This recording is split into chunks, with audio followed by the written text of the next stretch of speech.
Augury was one of the most essential religious and political practices in early Rome, serving as the official method by which the Romans interpreted the will of the gods before making any major decision that could affect the state.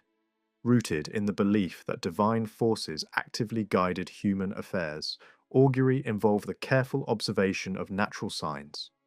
especially the behavior and flight patterns of birds,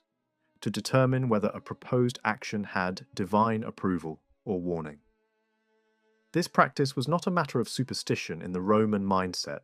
but a formalized and institutionalized system that shaped governance, warfare, and law from the earliest days of the Roman kingdom.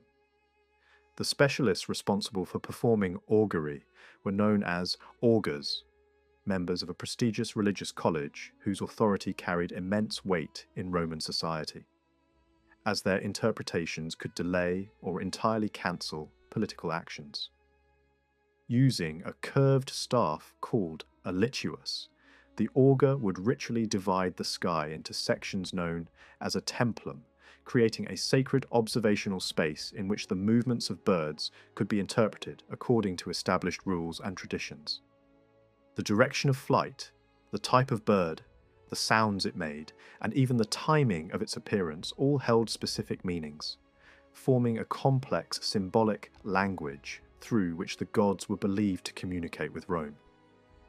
Augury was deeply intertwined with political power, as no major public act, such as the election of magistrates, the passing of laws, or the declaration of war, could proceed without favourable auspices. Even kings, such as Romulus, were said to have relied on augury to legitimize their authority, with the legendary founding of Rome itself involving a contest of bird signs between Romulus and his rival Remus. This connection between divine approval and political legitimacy ensured that religion was not separate from governance, but formed its very foundation, reinforcing the idea that Rome's success depended on maintaining harmony with the gods.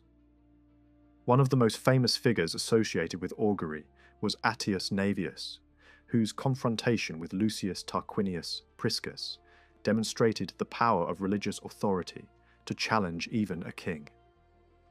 When the king attempted to reform the Roman cavalry without consulting the auspices, Attius Navius resisted,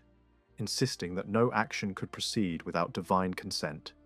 and his legendary miracle of cutting a whetstone with a razor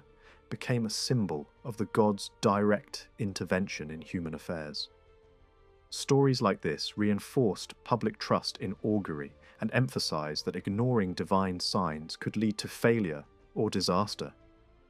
Beyond its political function, augury also shaped the Roman worldview by embedding the idea that the universe was ordered and communicative, with the gods constantly sending signs that required careful interpretation rather than blind faith. This perspective encouraged discipline, ritual precision, and respect for tradition, as mistakes in observing or interpreting signs could invalidate entire proceedings and require them to be repeated. Over time, even as Rome expanded into a vast empire, augury remained a respected institution, illustrating the enduring importance of religion in Roman public life and the belief that no human action, however powerful, could escape the influence of the divine.